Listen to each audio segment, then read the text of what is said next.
안녕하세요. 자본주의 코드입니다. 이번 시간에는 여러분의 노후를 책임져주는 연금에 대해서 한번 이야기해보고자 하는데요. 혹시 노후에 따박따박 들어오는 연금이나 배당 포트폴리오가 궁금하신 분들은 여기 보이시는 카카오톡 오픈 채팅방이나 이메일, 연락처로 연락 주시면 내용 확인 후 친절하게 상담해드리도록 하겠습니다. 이번 시간에 본격적으로 이야기해볼 주제는요, 금융감독원과 금융위원회에서 운영을 하고 있는 파인이라는 홈페이지가 있습니다.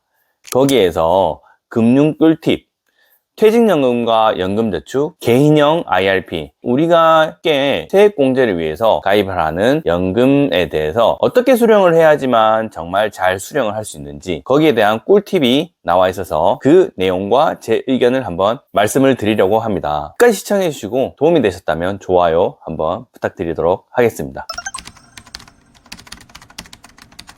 만약에 우리가 회사가 준비해주는 퇴직연금, 그리고 우리가 납입하고 불입하는 연금펀드, 연금저축, 개인형 IRP, 이곳에서 합산해서 받는 연금 총액이 매월 120만 원이라고 생각해 보겠습니다. 그러면 1년간 받으시는 연금 총액이 1,440만 원이 되겠죠. 이렇게 되면 1,200만 원이 초과되기 때문에 이 240만 원만 높은 세율이 적용받는 게 아니라 이 1,440만 원 몽땅 고율 분리과세 16.5%를 내시거나 아니면 종합소득세를 내셔야 된다는 겁니다.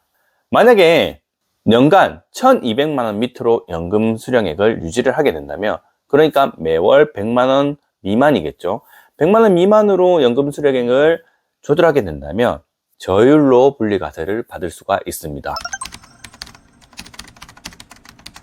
두 번째, 연금 수령 개시 시점을 늦춰라. 조금 전에 제가 연금 세율에 대해서 말씀을 좀 드렸습니다. 55세부터 70세까지는 5.5%의 세율, 70세부터 80세까지는 4.4%, 80세 이상부터는 3.3%의 세율이 붙는다고 말씀드렸습니다. 만약 연간 1,000만 원씩 20년 동안 우리가 연금을 수령한다고 가정을 해보겠습니다. 그렇게 된다면 55세부터 20년 동안 75세까지 수령을 하게 된다면 연금 소득세는 1,045만 원이 될 것입니다. 그런데 다른 소득이 있어서 연금 수령 개시일을 55세부터가 아닌 65세부터 20년 동안 매년 1,000만 원간 수령을 했다라고 하면 세금이 조금 줄어든다는 거죠.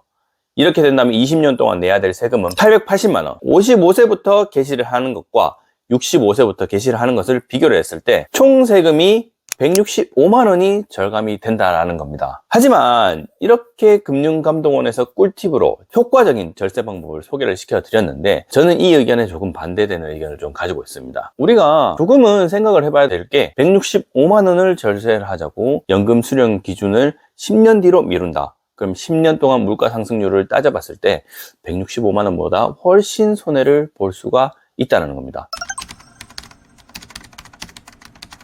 세 번째 꿀팁입니다. 개인형 IRP 선택 시 고려를 해볼 점들이 있는데요.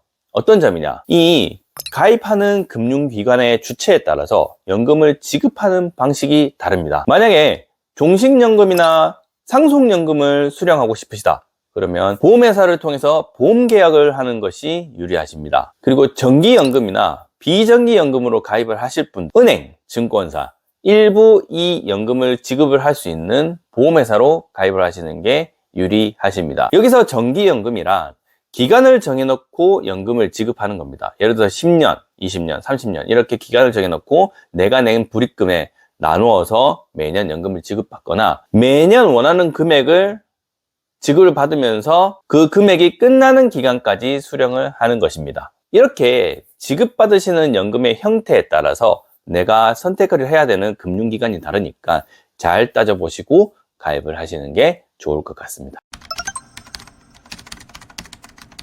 마지막입니다. 저는 이것이 가장 중요하다고 생각합니다. 우리가 세액공제를 받기 위해서 퇴직연금, 연금저축, 개인형 IRP 가입하시는 분들이 꽤 많으실 거라고 생각합니다. 우리가 이 연금저축이나 개인형 IRP 토탈 합쳐서 연간 1,800만 원을 불입을 하실 수가 있는데요. 여기서 우리가 세액공제를 받을 수 있는 한도는 900만 원입니다. 혹시나 900만 원을 초과해서 여러 금융회사에서 분산해서 가입하셨던 경우 같으면 어떤 금융기관에서 세액공제를 받았는지 일일이 확인을 할 수가 없습니다. 그렇기 때문에 전액 세액공제를 받은 것으로 간주를 하고 연금을 지급을 할 때 세금을 부과를 해서 지급을 할 수밖에 없는 것이죠. 그래서 우리는 이것을 방지를 하기 위해서 연금보험료 소득공제 확인서라는 것을 발급을 해서 금융기관에 제출을 하시면 우리가 세금을 떼지 않는 비과세 연금으로 받으실 수 있으실 겁니다. 이 연금보험 세액공제 소득공제 확인서는 네이버나 구글에서 바로 검색을 하시면 정부24시가 상단에 뜰 겁니다. 이 정부24시에 들어가셔서 민원증명서를 발급을 받으셔가지고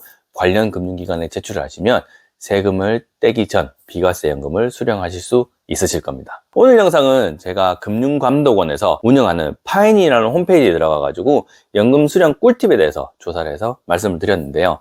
도움이 되셨으면 좋을 것 같네요. 저는 다음번 영상에 더 좋은 내용으로 찾아뵙도록 하겠습니다. 감사합니다.